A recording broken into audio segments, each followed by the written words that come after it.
All right, welcome to Law of Cosines. I'm just going to go ahead and just dive right in. All right, so a quick reminder for you. Anytime that you need to solve for sides or angles in a right triangle, you are going to use basic SOHCAHTOA. Okay, sine is equal to opposite over hypotenuse, cosine is equal to adjacent over hypotenuse, and tangent is equal to opposite over adjacent. For non-right triangles, you need to use law of sines, which we learned last week, and or law of cosines, which is what you're going to learn right now. Okay? So as you can see in the examples that below, these triangles are not right triangles. All right, law of cosines. Normally we would, teach you where it comes about and all that stuff. I'm not going to go through all that. I'm going to try and simplify it for you. The only thing that I just want to make sure that you guys understand it is based upon essentially the Pythagorean theorem, where if you take this non-right triangle and then split it into two right triangles, that's where we can eventually have it come about. But if I were to go through it, law of cosines is the following. A squared is equal to B squared plus C squared.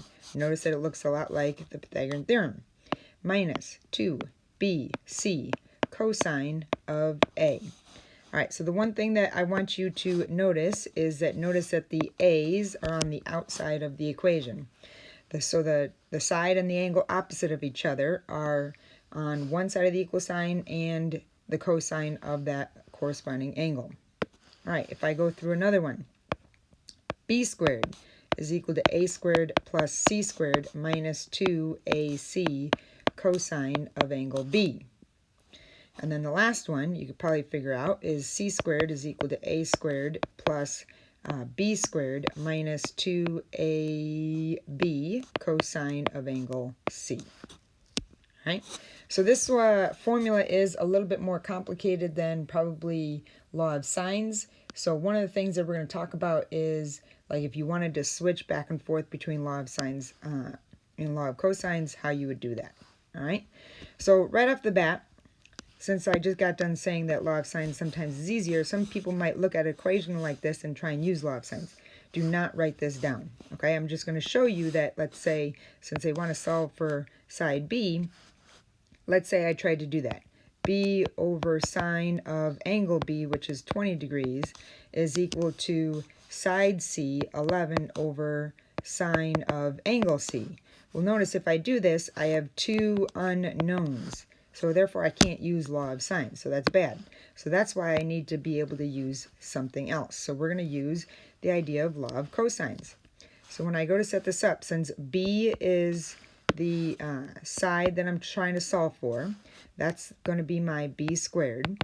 And since I got done saying that the angle and the side opposite are on the outside of the equation, that tells me that my little a and my little c are going to be on the inside. So I'm going to have 9 squared plus 11 squared minus 2 times 9 times 11 times cosine of angle B, which is 20 degrees. Notice how beautifully that all fits together.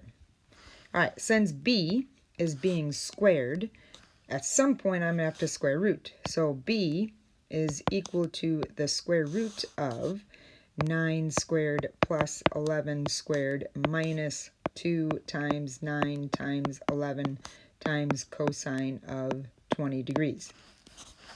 All right, if you were to just simply type that into your calculator, just how you see it, big thing is make sure that you're in degree mode, not meridians mode. Okay, you should be able to get B is equal to a 3.99.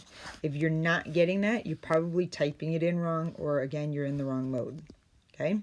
All right, so now that I know that B is equal to a 3.99 and I have an angle and a side opposite of each other, I can now use law of sines in order to solve for angle C, the second part that they want us to do.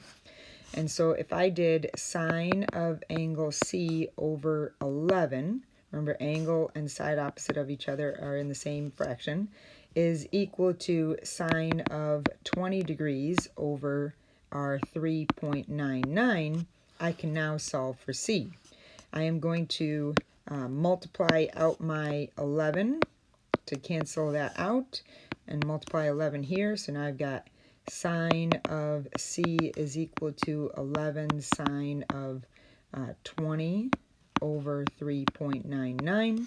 And remember, anytime I want to solve for an angle, I'm going to use the inverse. So angle C is equal to sine inverse of 11 sine of 20 over 3.99. Okay, so if you go ahead and type that in, the big thing that I'm just going to emphasize is, like, it's a very tiny mistake, but whenever you hit the sign, a parentheses automatically pops up. Make sure you close the parentheses on the 20 before hitting divided by 3.99. Otherwise, you may get the wrong answer. It's a very simple mistake, okay? But once you do get done with that, you should eventually get angle C is equal to roughly a 7.55. And we've talked about how you can just always round your angle measures to the nearest degree. So I'll just say the angle C is 71 degrees. Okay, so if we round all our answers to the nearest degree, then they'll add up to be 180 degrees. Keep it simple. All right, let's go on to example 2.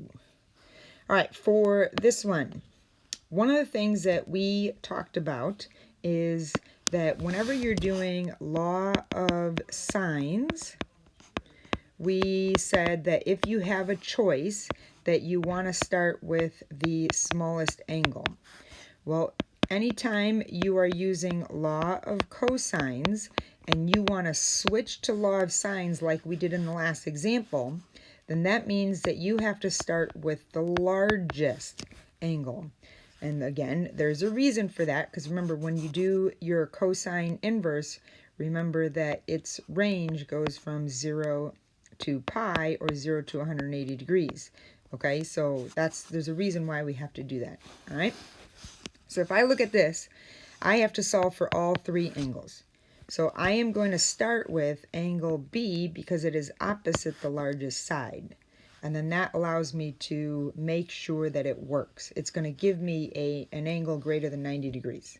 Okay, so if I go ahead and set this up, then I've got 9 squared is equal to a 7 squared plus 3 squared minus 2 times 7 times 3 times cosine of angle B. All right, so this time our unknown is the angle, which means that we're going to have to do our inverse at some point. This one can be a little messy, so make sure that you are typing it in correctly. I'm going to walk you through it. First thing I'm going to do is I'm going to subtract over the 7 squared and subtract over the 3 squared to get a 9 squared minus 7 squared minus 3 squared is equal to negative 2 times 7 times 3 times cosine of angle B. All right, then in order to get the cosine by itself, I'm going to divide by a negative 2 times 7 times 3. Divide by negative 2 times 7 times 3. And so now I've got cosine of angle B is equal to a 9 squared minus 7 squared minus 3 squared all over negative 2 times 7 times 3. And then if I want to get the B by itself, remember I got to do the inverse of both sides. So angle B is equal to cosine inverse. All right, I'm going to write it out the way that you need to type it in. You are going to have a parentheses. You are going to want to put a parentheses around the numerator. And so you're going to put a 9 squared minus 7 squared minus 3 squared. Unless, of course, you want to figure all that out. You can come out with a single number. And then divided by, you're going to want to put a parentheses around the entire denominator of negative 2 and then 7 times 3 and then a parentheses to close it. If you type it in like this, okay, when you are done, you should end up with an angle measure for B to be 123.20 degrees, which we will just make 123 degrees. All right, so now we've got this is 123 degrees. Now we've got to find the other 2 angles. So notice that law of cosines can be a little bit messy. So now if we want to switch to law of sines, we can do that because we have an angle and a side opposite. So since I'm going to do law of sines, I'm actually going to go to my smallest angle this time, and I'm going to solve for C, okay? Yeah, what the heck? We'll go and solve for C. So if I did sine of C over 3 is equal to sine of 123 over 9. And then if I multiply out my 3, I get sine of C is equal to 3 sine 123 over 9. And then I do my inverse, and C is equal to sine inverse of 3 sine 123 over 9. And then I should get roughly that C is equal to a 16 degrees. Now that I know that C is equal to 16, I don't have to use law of sines or law of cosines anymore, because I should know that the sum of the three angles of a triangle add up to be 180 degrees. If I take these two angles that I know and subtract them from 180, eventually I should get angle A to be 41 degrees. Okay? So there's law of cosines for you, and we also got to practice a little bit of law of sines. The big thing, please make sure that you are very careful in terms of typing it into your calculator. That's a very simple mistake that a lot of people can mess up with. So if you need help with that, please ask.